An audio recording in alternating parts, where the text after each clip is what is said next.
Welcome to The Pillars, the podcast of the 363rd ISR Wing of the United States Air Force. I'm Chaplain Jim Bridgham. And I'm Dr. Jerry Walker. And I'm Sergeant Ackerberg. On each episode of The Pillars, we find a brief resilience topic so you can practically fix any potential roadblocks you encounter and finish a better wingman, airman, and leader. So what's today's topic? So today we're talking about the fourth and final component of what makes a good leader. And this is from a keynote address that Lieutenant General Stephen Quast, the ATC commander, gave about 3 years ago, where he talked about four personality traits that make a really solid leader. Not just one who's effective in their work, but who's endeared to their people whom they lead. And we've gone through each of these personality traits in turn, and now we're going to get to the fourth and final one, which is compassion. So in previous episodes, we've covered nobility, humility, and courage. And this one, which really brings it all together, is compassion. And Chaplain, this is right up your alley, because I'm sure from a spiritual perspective, compassion is very significant. Well, in the religious experience across faiths, compassion is truly the place where real growth occurs. Below that, we are looking for our material needs. We want to feel safe. But compassion is the place where you don't just enter into your own experience, but you enter into the other person's experience and seek understanding.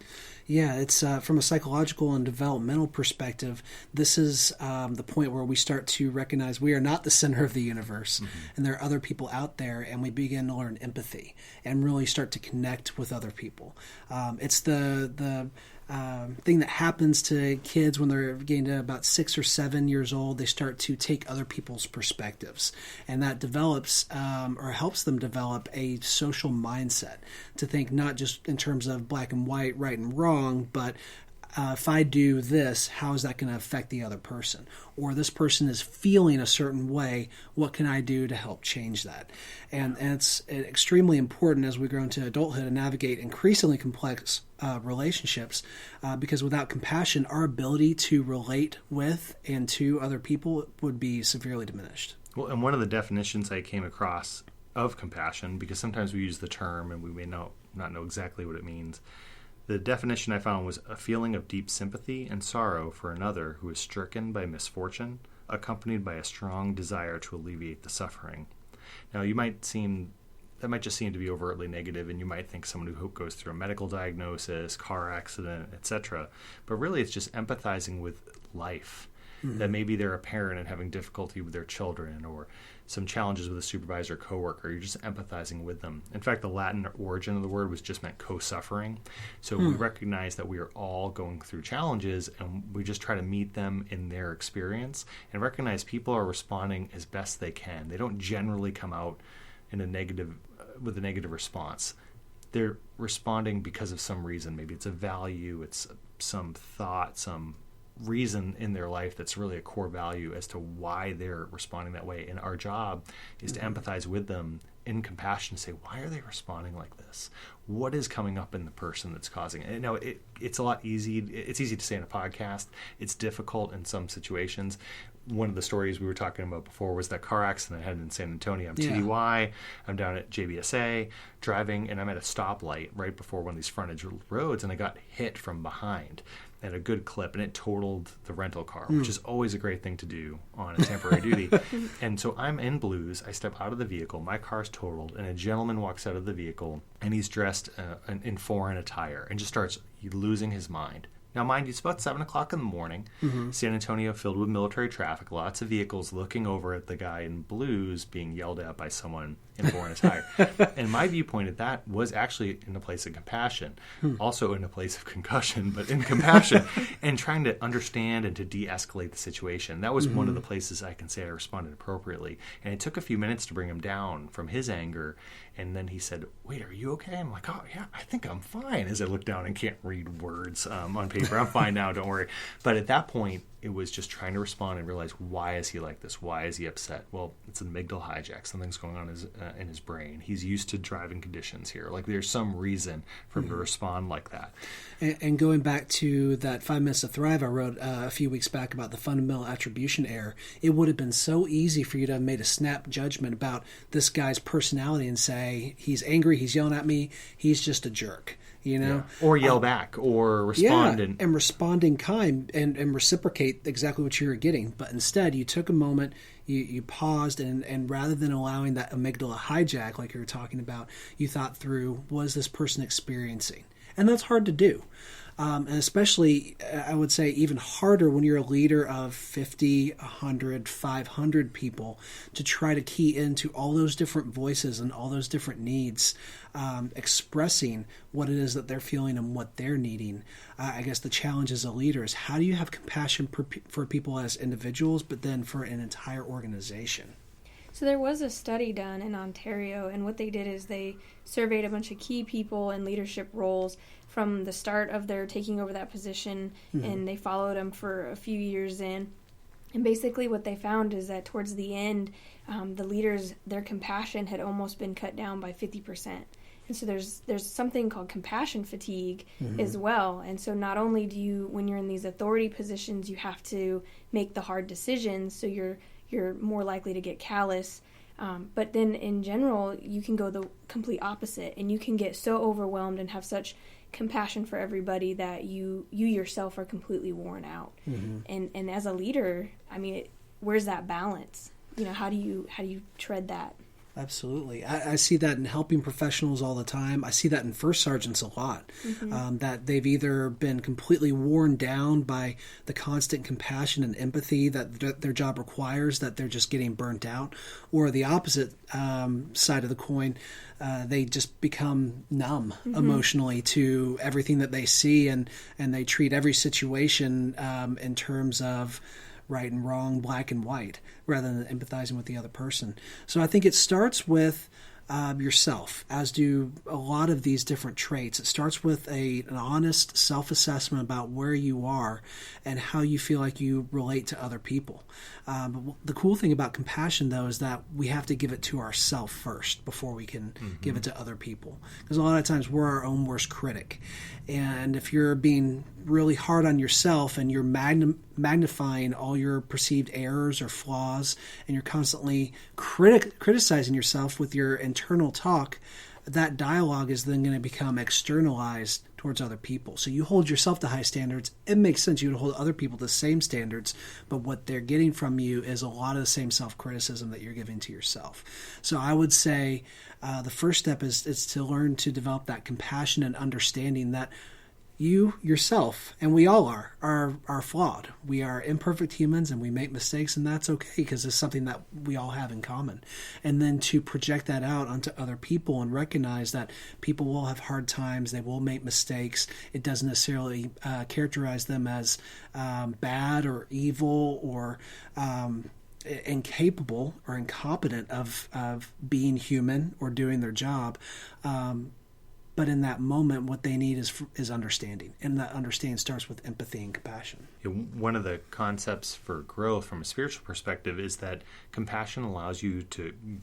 It's a good companion in your growth. What do I mean? When you encounter a challenge or difficulty, or maybe an obstacle you need to get over yourself, realize that obstacle is not just an obstacle to accomplish. It's there to teach you a lesson, and to look at the lesson it's trying to teach you. So sometimes this is really difficult to identify just out of the blue, but one of the best contexts for growth is marriage. And why? Well, marriage requires a lot of compassion. When you're in a married situation, you have to understand your partner. You both are unique, independent people making very different choices, but trying to figure out a life together over years. And some people, they get married in 6 months and they're like, this is crazy, because there are so many choices that need to be aligned. But we come from a place of compassion, looking at our spouse saying, well, why would they make that decision? Why did they respond to me like that? Most of the time, that's not the way we respond, especially the people we love. We tend to be snippy or respond quickly. But if we can come from that place of compassion, it helps us to really understand those around us and help to really flourish in your relationship. But it's the closest relationships that we have, our close friends, our intimate relationships, where we develop that necessity of compassion, that you need to have compassion, and it will help you both grow. That's so true. I can't tell you how many times I counsel people who are having relationship issues, and a lot of times it boils down to simple miscommunication. But that a lot of times will come from assumptions and a failure to empathize with the other person, a fixation on your own wants and your own desires, and seeing the other person's as diametrically opposed to yours, instead of taking the time to empathize from where they're coming from, to understand what their motivations are, and find the common ground, find the alignment between your two goals or desires, which a lot of times we have. But it can take some digging to get out, rather than trying to impose your will on other people. So as a leader, how do you express compassion? I think this may be one of the biggest challenges, is that we know how to empathize with other people, but how do we express that we are a compassionate person? I've got a story that a fellow CGO told me a few years ago downrange. He said that he was in flight school. He was a young lieutenant and had just gotten married, was doing a great job through training, but just for whatever reason, something was not right in his life. And he eventually pinpointed what it was, but at the time he was confused, because he felt like things should be going great, but was suffering from a really deep and dark depression. And at one point, he just couldn't take it anymore and made the decision that he was going to opt out of training, basically quit flight school. So he wanted to go talk to his commander and explain to the commander some of the things he'd been experiencing and some of the thoughts that he'd been having. And the commander's response was to close his door, to visibly, very, very, visibly unplug his phone, to turn off his computer, turn off his cell phone, and move around his desk to where he was sitting right across from this guy, and give him his full undivided attention for like 2 or 3 hours. Just talk with this guy, and eventually, got him the help that he needed. But showing that kind of prioritization to people when they come to you for help, when having that policy, the open door policy we hear so much about, but really following through with that, and really taking the time to demonstrate to people in those nonverbal ways that they're important to you, I think that goes a long way to communicating that compassion.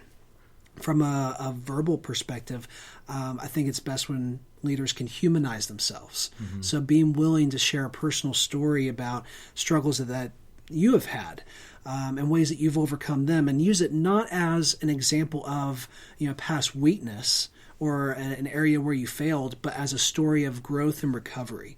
It's potentially a story of strength, that you had an issue, you took certain steps to overcome it, and now you've learned from it, or you've grown stronger because of it. And those types of stories, especially when it comes from a leader who's talking to their folks about mental health, stress, or other challenges, can be really powerful.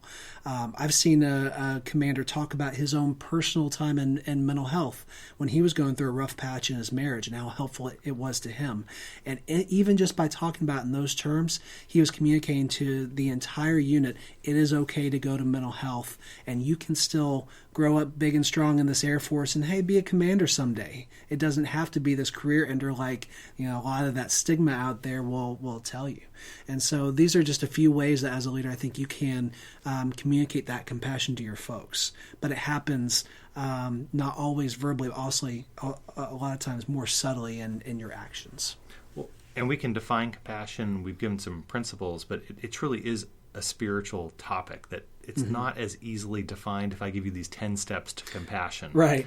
So that empathizing with the person around you or around you, whether across from you or someone you work with, a way to do it, I'd say, is dancing in the moment. It's almost like if you ever learned to dance, it's the reason I didn't graduate with a higher degree, higher GPA, but not that I'm bitter. But when you're dancing, you might be doing some kind of move. I can't remember all the the waltz or something. Yeah, there we go. But and there are certain prescribed steps, but ultimately your partner is leading. One is leading. And if you'd imagine that the person across from you is leading this interaction, and just seeing where they're going and listening to maybe those unsaid motions, just listen to their heart, listen to what's behind them, and just empathize as much as you can. See if you can feel why they're making the decision, and just be very, very present, and generally how to respond will come to you.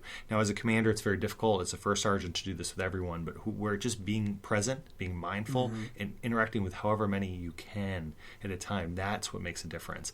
We can't impact everyone in the wing every day, but if you can impact 5 or 10, that makes a huge difference. So just keep that in mind for scale.